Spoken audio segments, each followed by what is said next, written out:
মাত্র 2টি উপকরণ দিয়ে ম্যাঙ্গো ফ্রুটো বা ম্যাঙ্গো ড্রিঙ্কস কিন্তু আপনি ঘরেই তৈরি করে নিতে পারবেন স্বাস্থ্যসম্মতভাবে। আর সারা বছর সংরক্ষণ করে রেখে দিতে পারবেন।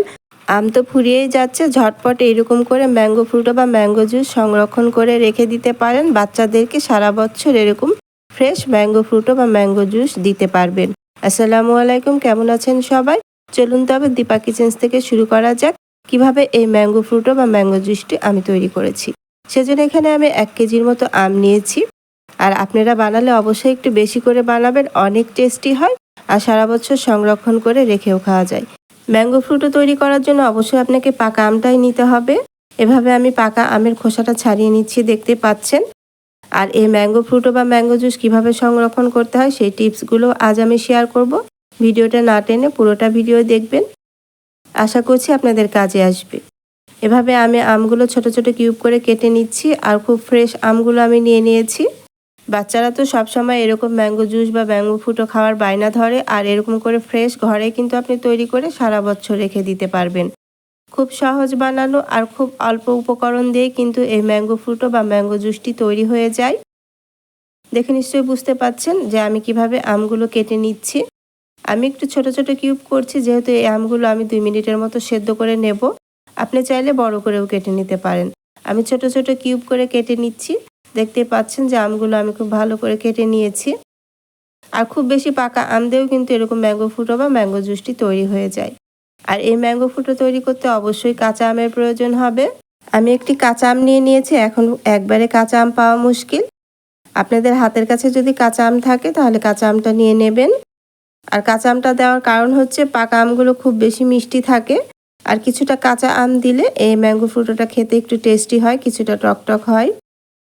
এখন ম্যাঙ্গো ফ্রুটো তৈরি করার জন্য এখানে আমি চিনি নিয়ে নিয়েছি 1 কাপের মতো, আর 1 কাপ পানি দিয়েছি।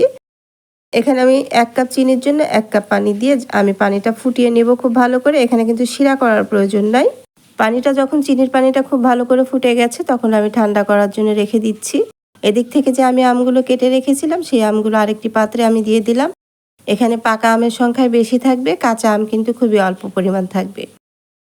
এখানে আমি 2 কাপ পানি দিচ্ছি, যেহেতু এখানে আমার 1 কেজি পরিমাণের মতো আম আছে, সেজন্য এখানে আমি 2 কাপ পানি দিয়েছি। এরকম করে পরিমাণটা আপনারা ঠিক রাখবেন।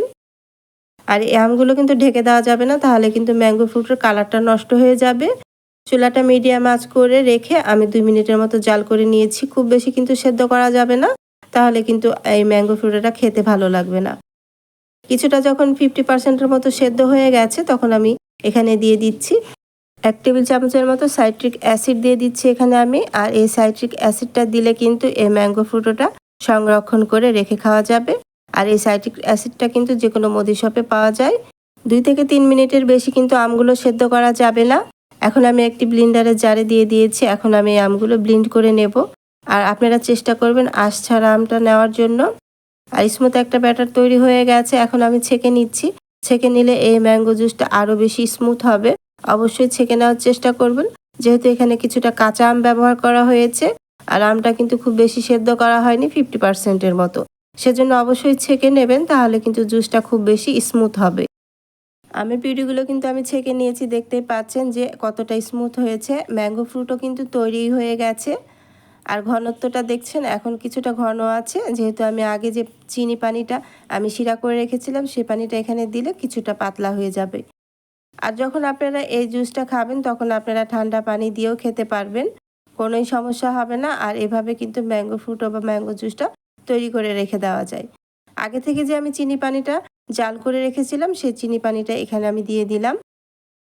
আমি 1 কাপ চিনি কিন্তু আমি 1 কাপ পানি দিয়ে জাল করে 1 কাপ করে নিয়েছি। আর এই পানিটা কিন্তু এখন আমি এই জুসের মধ্যে দিয়ে দিয়েছি।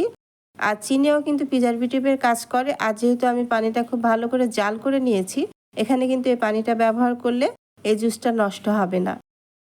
তৈরি হয়ে গেছে ম্যাঙ্গো ফ্রুটো বা ম্যাঙ্গো জুস। আর খুব সহজে কিন্তু তৈরি হয়ে গেছে, আর খেতে কিন্তু অনেক বেশি টেস্টি হয়েছে। ফ্রেশ ম্যাঙ্গো ফ্রুটো বা ম্যাঙ্গো জুস কিন্তু তৈরি হয়ে গেছে। আপনি চাইলে এখানে আরও কিছুটা পানি ব্যবহার করে খেয়ে নিতে পারবেন। আর আমি এখানে কোনো রকম কালার ব্যবহার করিনি, ফ্রেশ ম্যাঙ্গো জুসটা আমি তৈরি করেছি। আর এই ম্যাঙ্গো জুসগুলো এখন সংরক্ষণ করে রেখে দেব। আর এই ম্যাঙ্গো জুসটা কাচের বয়ামে এভাবে রেখে দিচ্ছি। আর এই ম্যাঙ্গো জুসটা আপনি নর্মাল ফ্রিজে কাচের বয়মে এভাবে 2 মাসের মতো রেখে খেতে পারবেন। আর সারা বছর সংরক্ষণ করে রেখে খেতে চাইলে আপনি প্লাস্টিকের বোতলে করে ডিপ ফ্রিজে রেখে খেতে পারবেন। সারা বছর কেন 2 বছরও ভালো থাকবে, কিচ্ছুই হবে না। যখন খাবেন তার 10 মিনিট আগে বের করে খেয়ে নিতে পারবেন। আর আপনি চাইলে এখানে কিন্তু আরও পানি ব্যবহার করতে পারবেন যখন আপনি এই জুসটা খাবেন। তাছাড়া সরাসরি এভাবেও খাওয়া যায়, খুব বেশি টেস্টি হয়। আশা করছি ঝটপট এভাবে ম্যাঙ্গো ফ্রুটো বা ম্যাঙ্গো জুসের রেসিপিটি আপনাদের ভালো লেগেছে।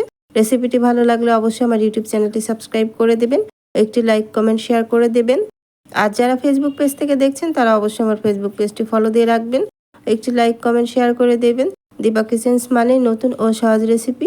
আজ বিদায় নিচ্ছি, চলে আসবো আবারও অন্য কোনো নতুন ও সহজ রেসিপি নিয়ে। আল্লাহ আপনাদের ভালো রাখুন, সুস্থ রাখুন, ভালো থাকবেন সবাই। আল্লাহ হাফিজ।